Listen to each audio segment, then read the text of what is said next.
Hello guys, मेरे channel mister novel boy के दर्शकों का हार्दिक स्वागत है।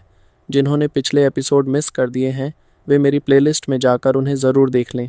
आज का नया एपिसोड शुरू करने से पहले उम्मीद करता हूँ कि आप सभी तैयार हैं। तो चलिए आज की कहानी शुरू करते हैं। अपना सिर ज़ोर से हिलाते हुए वो रैनाडोंग ज़ोर से चिल्लाया, लेकिन जल्द ही इससे पहले कि वह अपनी बात पूरी करता वह जम गया, पूरी तरह से स्तब्ध हो गया। जैसे कि कुछ याद आ गया हो, उसकी आंखें खाली हो गईं। अपने होठों के किनारे पर एक शरारती मुस्कान लाते हुए जुओ फैन ने धीरे धीरे यूनिकॉर्न आर्म उठाया, खड़ा हुआ और उदासीनता से कहा, याद आया 3 दिन पहले सराय के दरवाजे पर तुमने खुद कहा था तुम इसे नष्ट करना चाहते हो, और अब जब ये हो चुका है तो तुम्हें खुश होना चाहिए। हु मैं तो बस गुस्से में था। मैं वास्तव में ऐसा सोच भी कैसे सकता था। वो रैंडोंग ने जुओ फैन की ओर व्याकुलता से देखा। उसकी आंखें पछतावे से भरी हुई थीं। उसे कैसे पता चलता कि सामने खड़ा व्यक्ति उसकी बात को सच मान लेगा और वास्तव में यह करने की एबिलिटी रखता है। केवल 3 दिनों में the chamber of commerce empires आंखों में एक थॉर्न बन गया और तुरंत नष्ट कर दिया गया। यह आदमी आखिर कौन है? डेविल। बिना किसी कारण उसके दिल में एक झुरझुरी सी दौड़ गई। वो रैनाडोंग ने आश्चर्य से भरी आंखों से जुओ फैन की ओर देखा। उसके मन की बात समझते हुए जुओ फैन ने उपेक्षा भरी मुस्कान के साथ होंठ मोड़े और जोर से हंस पड़ा। यंग मैन, तुम बेतुकी बातें नहीं कर सकते। क्या तुम सिर्फ गुस्से में आकर कुछ भी कह दोगे? मैंने इसे गंभीरता से लिया। तुमने कहा कि इसे नष्ट करना चाहते हो।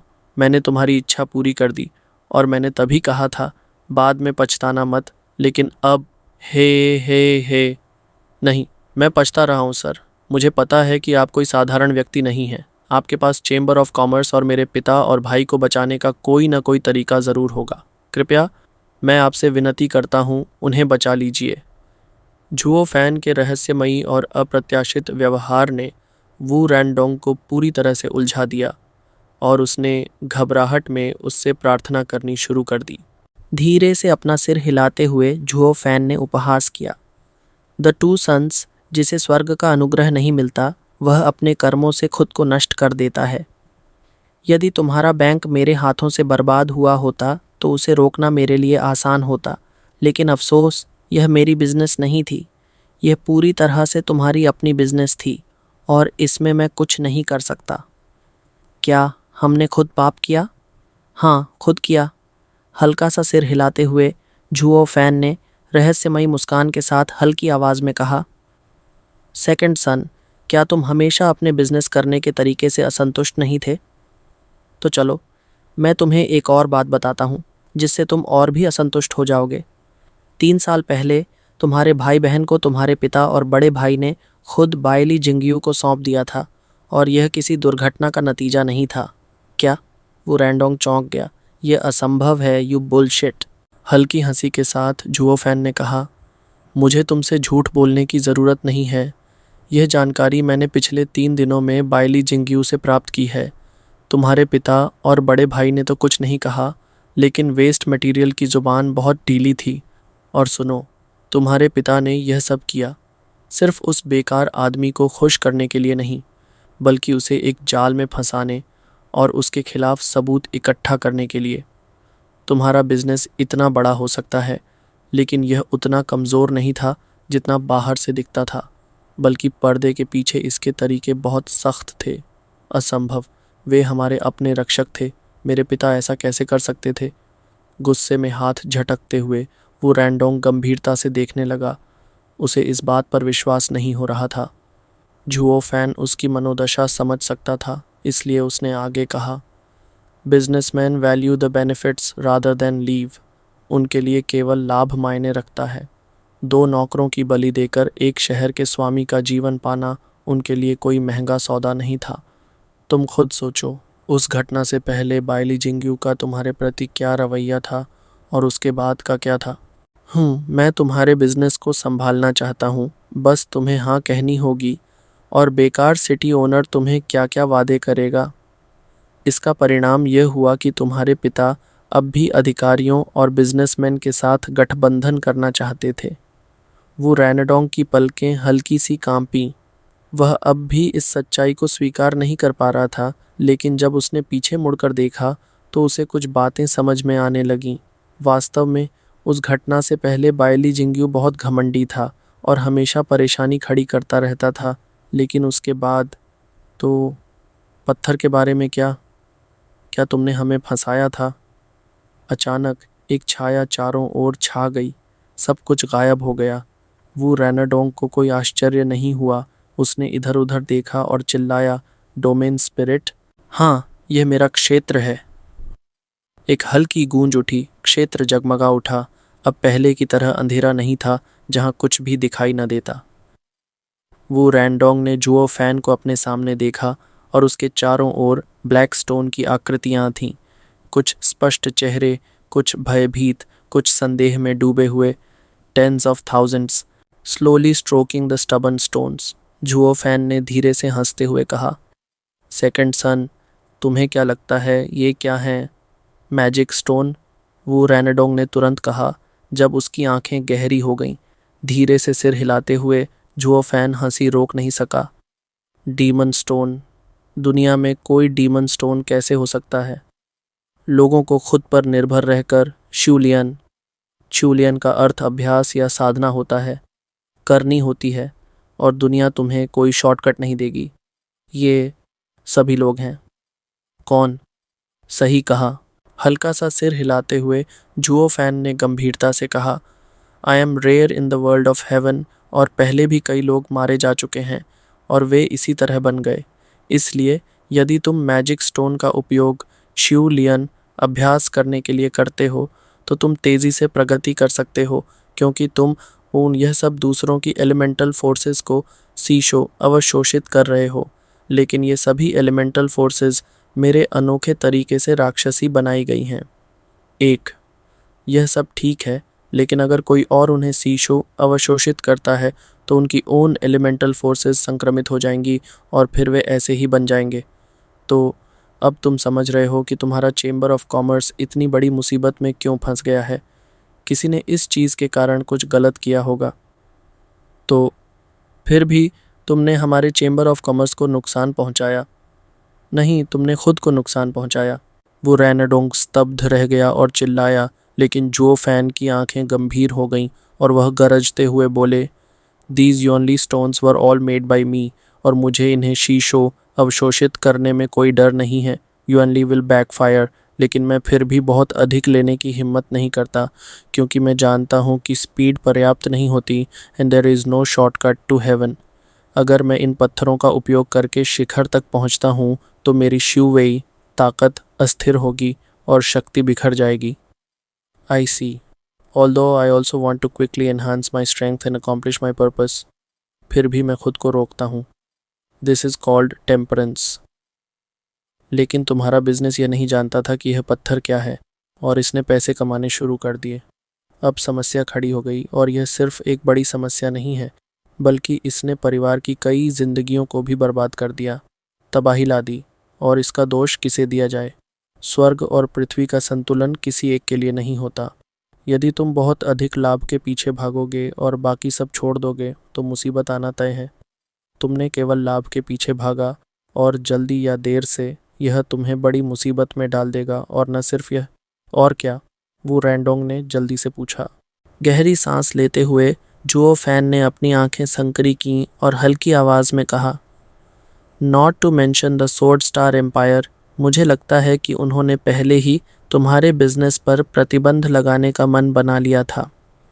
आज की घटना तो बस एक बहाना है।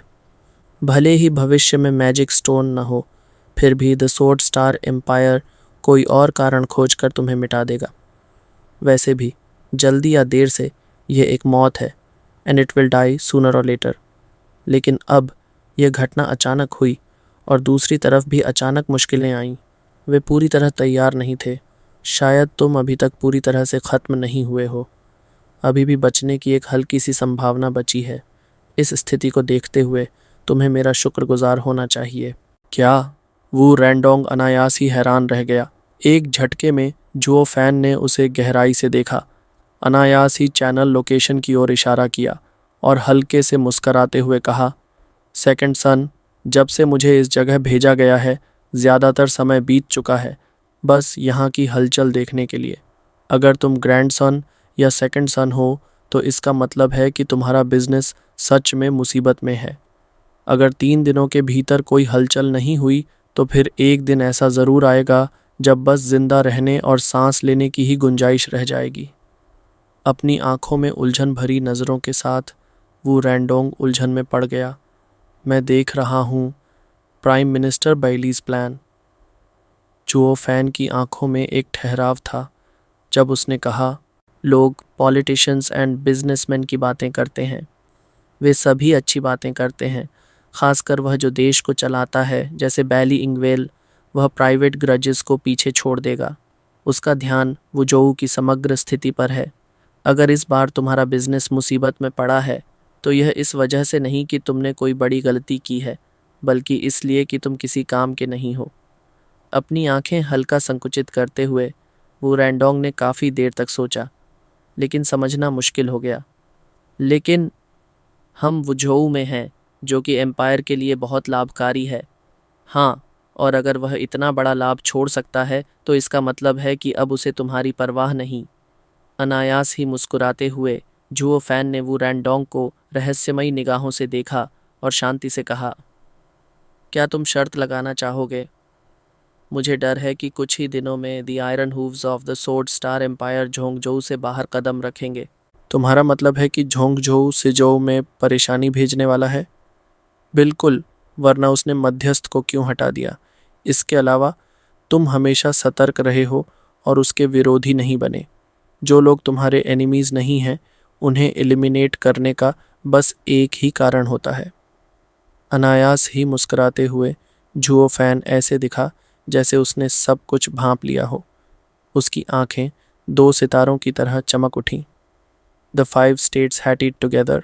और तुम्हारी लाइन इन 5 राज्यों से जुड़ी थी, जो कि एम्पायर के लिए एक बड़ी कमजोरी बन गई। हत्या का कोई स्पष्ट कारण नहीं था, लेकिन इस बार उसे बहाना मिल गया। लेकिन तुम भी जानते हो, किसी पर आरोप लगाने की इच्छा हो तो कोई ना कोई बहाना तो मिल ही जाता है। यह दिन कभी न कभी आना ही था, लेकिन सौभाग्य से यह दुर्घटना अचानक हुई। उसने तैयारी नहीं की थी, यह बस एक अस्थायी योजना थी। इसलिए तुम्हारी बैंक की जो शाखाएं बाकी प्रदेशों में हैं वे अभी भी सुरक्षित हो सकती हैं, और यही समय है उन्हें बचाने का।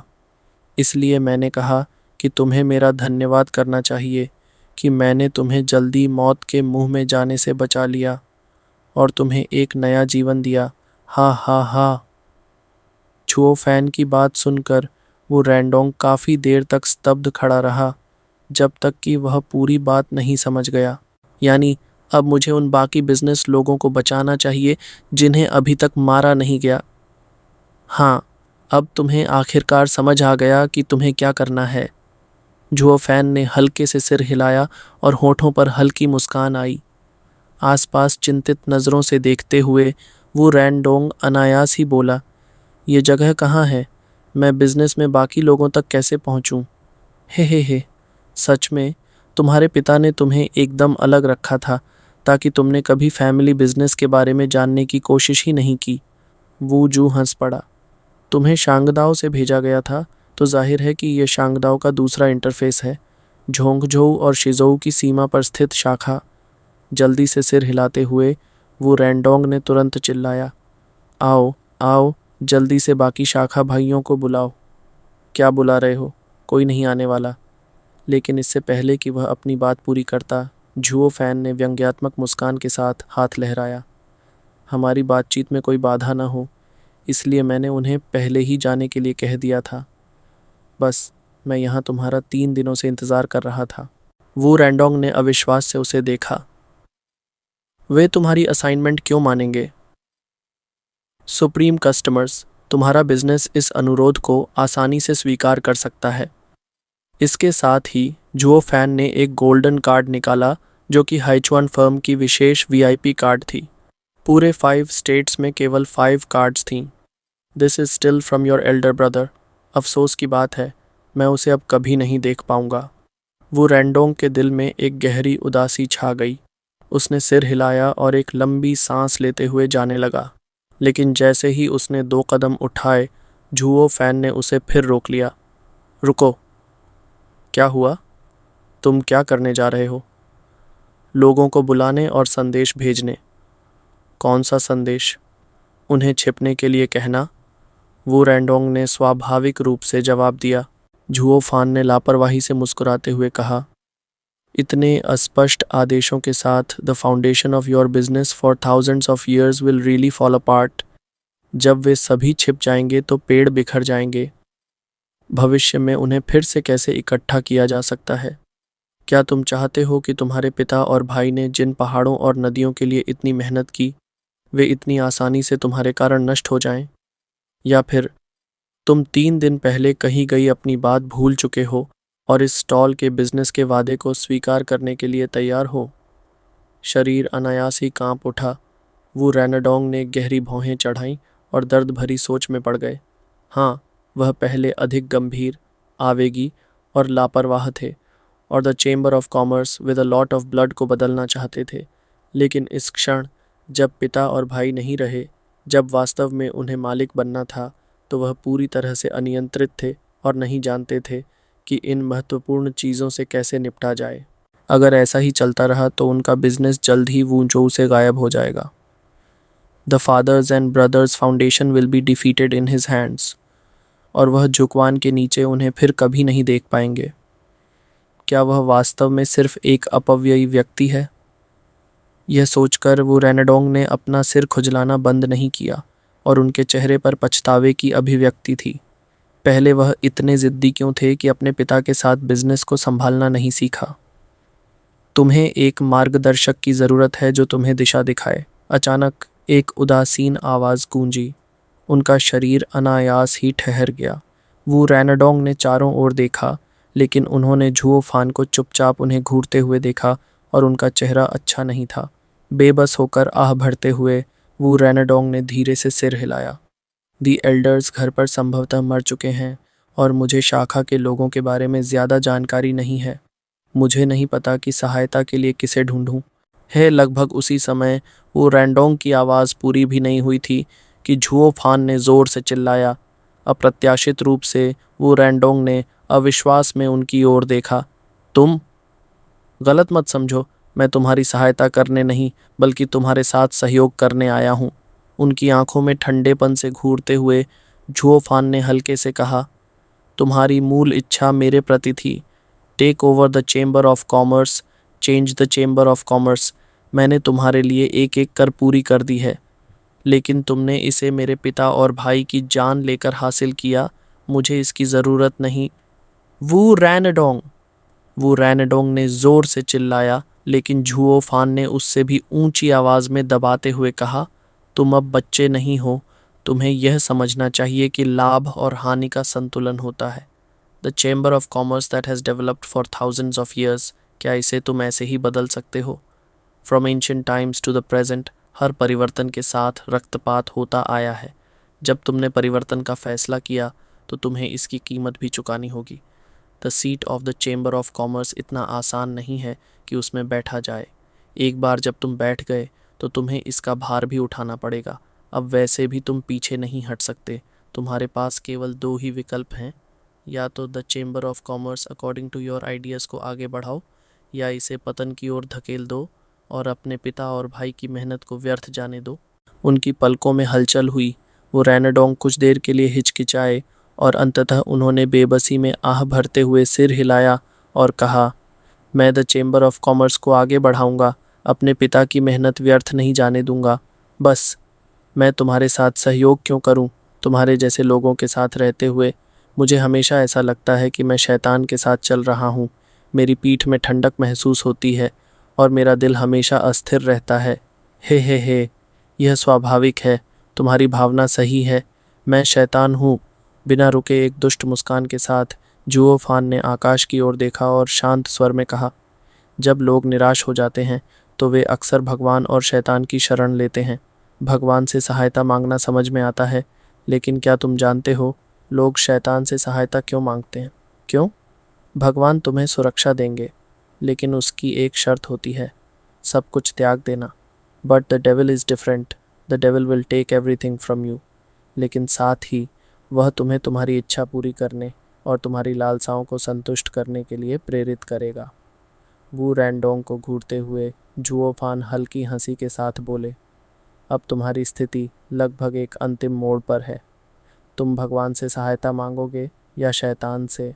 अपनी आंखें थोड़ी सिकोड़ते हुए वू रैंडोंग ने लंबी सोच में डूबकर आखिरकार अपनी नज़रें स्थिर कीं और ठंडे स्वर में कहा, मेरे पिता और भाई व्यर्थ में नहीं मर सकते। The chamber of commerce can not die in when.